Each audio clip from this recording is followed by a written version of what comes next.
नमस्कार साथियों। स्वागत है आप सभी का आईआरआई वाला यूट्यूब चैनल पर।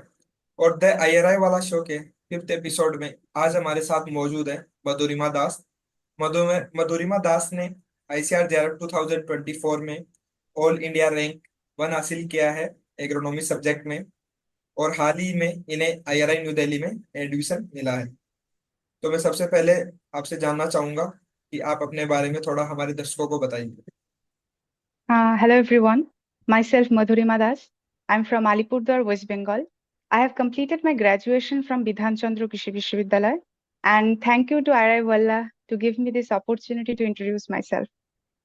ओके मधुरिमा, तो आज ही आपके डॉक्यूमेंट वेरिफिकेशन हुए हैं और आज ही आपको ऑफिशियली आईआरआई की तरफ से एडमिशन लेटर मिला है। तो आपको कैसा महसूस हो रहा है? बहुत ही अच्छा। ओके। सो मीन्स आपकी जो आपने हार्ड वर्क किया था वो फाइनली पेड ऑफ। ओके। सो आपने अपनी जेआरएफ की जो जर्नी है, जो प्रिपरेशन है, वो आपने कब से स्टार्ट कर दी थी? मीन्स कौन से सेमेस्टर में, कौन से ईयर में? हाँ जी, मैंने अपनी जेआरएफ की प्रिपरेशन तो फोर्थ ईयर के स्टार्टिंग में की थी, लाइक रॉय के टाइम पर। और उससे पहले मैंने जो सेमिस्टर्स थे उसको अच्छे से कवर अप किया, और सीरियसली फोर्थ ईयर के स्टार्टिंग पर।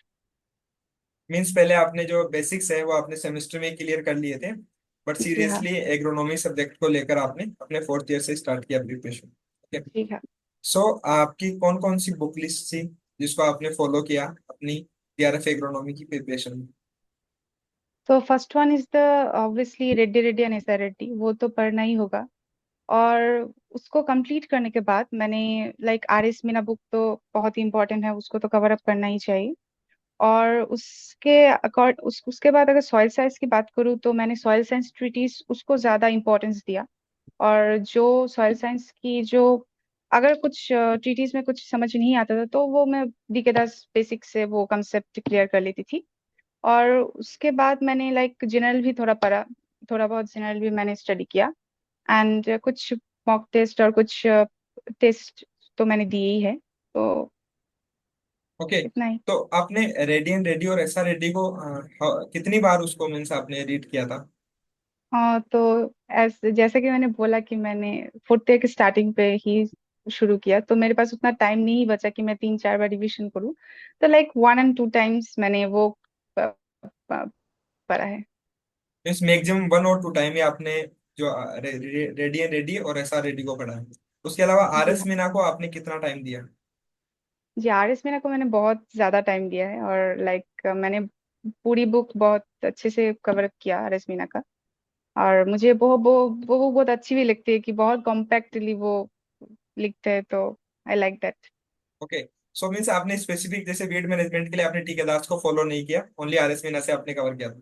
नो नो, मैंने टिकेदास भी मैंने कवर अप किया है, लेकिन वो मैंने सेमेस्टर्स में ही, जब मेरा इलेक्टिव था तभी तो मैंने विद साइंस लिया था, तो तब मैंने टिकेदास OP Gupta, I have cover it from there. Okay. Means last time में आपको फिर जरूरत नहीं हुई और आपने केवल आरएस मीना से उसको कवर कर लिया।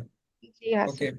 उसके अलावा जो हमारी 9 यूनिट्स में हमारा जेआरएफ इकोनॉमी का सिलेबस डिवाइड है, तो फर्स्ट यूनिट जो है उसमें जनरल एग्रीकल्चर आता है। तो आपने जनरल एग्रीकल्चर कहाँ से कवर किया? जी हाँ सर, फर्स्ट तो मैंने नीमराज सुंदर भी मैंने बहुत अच्छी से वो पूरी पढ़ी थी। और अरुण कत्तन का भी मैंने वो सॉइल एग्रोनॉमी जो थे वो बहुत अच्छे से क्लियर कर, तो मैं लास्ट में मेरे पास टाइम नहीं बचा था कि मैं बाकी भी पढूं, लाइक इंटोमोलॉजी और जो सब्जेक्ट है, तो मैंने अरुण कत्तन से सिर्फ soil and agronomy he cover up की थी। ओके। फिर हमारी जो यूनिट आती है क्रॉप प्रोडक्शन, जिससे इस बार ज्यादा क्वेश्चंस भी आए थे डायरेक्टली। तो क्रॉप प्रोडक्शन आपने कहाँ से कवर किया? क्रॉप प्रोडक्शन के लिए मैंने चिद्दा सिंह बुक प्रेफर की थी, और जो सेमिस्टर्स के नोट्स थे उससे ही मैंने वो कवर अप किया। और जब एमसीक्यू सॉल्व करते करते जो क्वेश्चन आता था वही से मैंने लाइक गूगल करके भी मैंने कुछ पढ़ा है, इतना ही। ओके। सबसे जो मेजर प्रॉब्लम आती है एग्रोनॉमी जेआरएफ एस्पायरेंट्स को, वो आती है रिमोट सेंसिंग, प्रिसीजन एग्रीकल्चर, और जितने भी कंजर्वेशन एग्रीकल्चर, ऑर्गेनिक फार्मिंग, जो डायरेक्टली हमें बुक्स में मिलते भी नहीं है। तो उनको आपने कहाँ से कवर किया? जो सब्जेक्ट्स जो टॉपिक्स है प्रिसिशन एंड ऑर्गेनिक, वो तो हमारे सेमिस्टर्स में ही बहुत अच्छे से कवर अप किए गए थे। स्पेशली प्रिसिशन फार्मिंग जो थे वो बहुत अच्छे मुझे वो जो नोट थी वो बहुत अच्छा था, तो मैंने प्रिसिशन के लिए कोई अलग से कोई कुछ बुक्स नहीं पढ़ा, वो और एसआर रेड्डी में जो जितना था उतना ही इनफ। एंड जो ऑर्गेनिक फार्मिंग है उसके लिए लाइक गूगल से कुछ नोट्स थे, मैंने यावा से कुछ नोट्स कवर अप किए हैं। और ऑर्गेनिक फार्मिंग जितना Reddy Reddy SR Reddy, just that is enough for me. Okay. So Madhurima, क्या आपने जितना भी आपने पढ़ा, जैसे रेड्डी एंड रेड्डी, ऐसा रेड्डी, तो क्या आप उनके नोट्स भी बनाते थे या केवल बुक में ही आप हाईलाइट कर लेते थे कि हाँ ये इंपॉर्टेंट है और इसको मैं हाईलाइट कर लेती हूँ, इस प्रकार से आप पढ़ते थे? जी हाँ, तो बुक में तो मैं हाईलाइट करती ही थी, क्योंकि वो देखने में भी अच्छा लगता है कि आपने पढ़ा है, तो सेल्फ सेटिस्फेक्शन आता है वो एक अलग सा। और अगर बात करूँ कि नोट्स बनाने की, तो वो कुछ टॉपिक्स ऐसे थे जो सिर्फ बुक से याद नहीं रहते थे। जैसे कि मैं वीट साइंस की बात करूँ तो उसमें जो हर्बिसाइड पोर्शन है, classification, specially mode of action, वो तो इतना याद नहीं रहता था, तो वो मैंने नोट्स किए हैं, और वो मैंने जस्ट जो नोट्स थे वही पढ़ के मैं जस्ट एग्जाम पे बैठी हूँ। तो ओके। लाइक कुछ ऐसी चीजें। ओके। आपने स्मॉल जो छोटे नोट्स आपने उनके उन टॉपिक्स के बनाए ओनली जिनको याद करने में आपको डिफिकल्टी हो रही थी, और जी बाकी हाँ सर। आपने ज्यादा नोट्स नहीं बनाए और उनको बुक्स को पढ़ने में आपने ज्यादा टाइम दिया अपना। जी हाँ ओके। सर। तो जैसा कि आपने बताया था कि ऑब्जेक्टिव्स जो हैं वो आपने सोल्व किए हैं, तो कहाँ कहाँ से आपने ऑब्जेक्टिव क्वेश्चन सोल्व किए, वो आप डिस्कस कीजिए थोड़ा।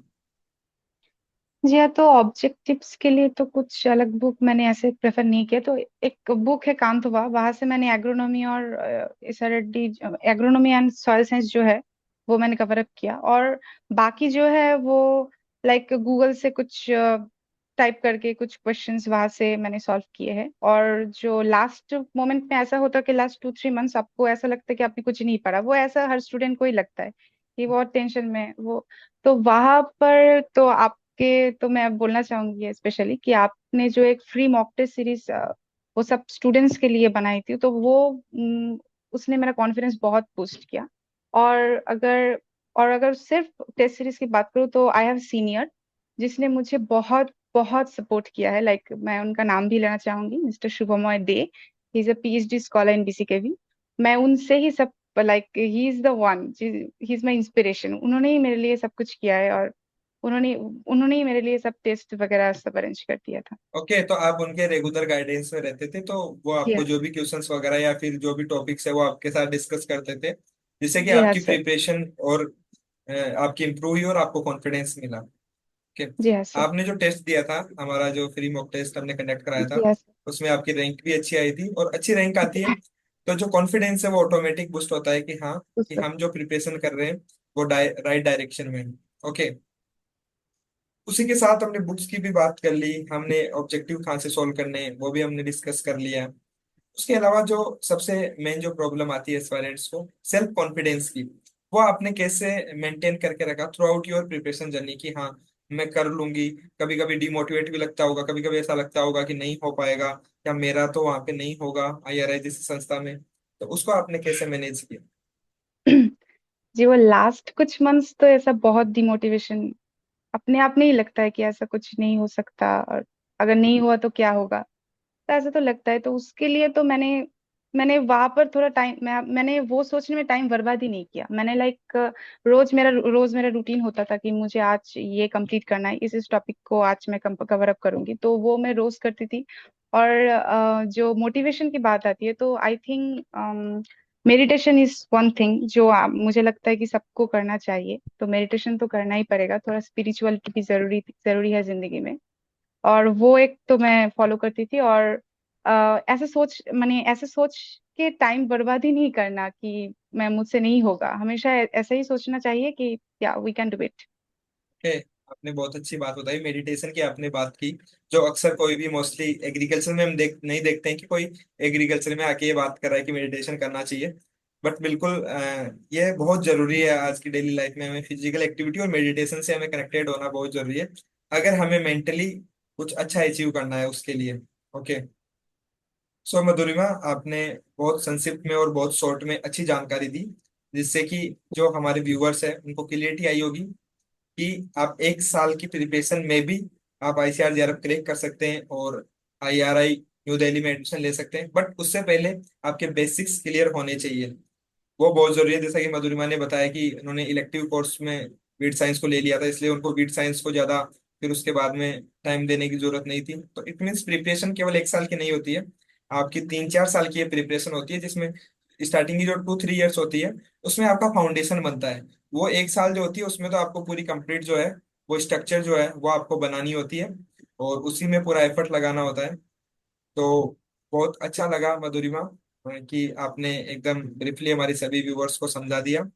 और आगे भी हम अ, दुआ करते हैं कि आपको और भी तरक्की मिले, इसी प्रकार से मेहनत करते रहो।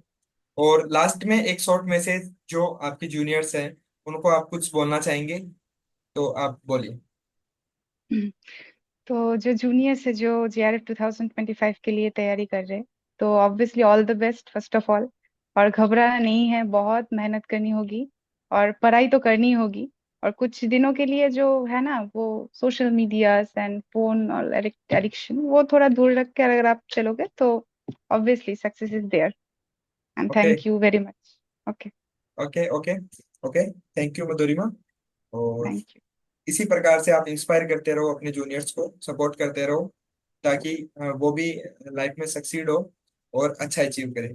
Okay, thank you everyone. इसी प्रकार से हम लगातार हम सीरीज लेके आ रहे हैं, जिसमें जो ICAR JRF और SRF के टॉपर्स हैं उनकी जो स्ट्रेटेजीज है वो हम आपके साथ डिस्कस करते हैं, ताकि आप भी अपनी प्रिपरेशन को अच्छे से कर पाओ, आप में भी कॉन्फिडेंस आए कि आप भी कर सकते हो।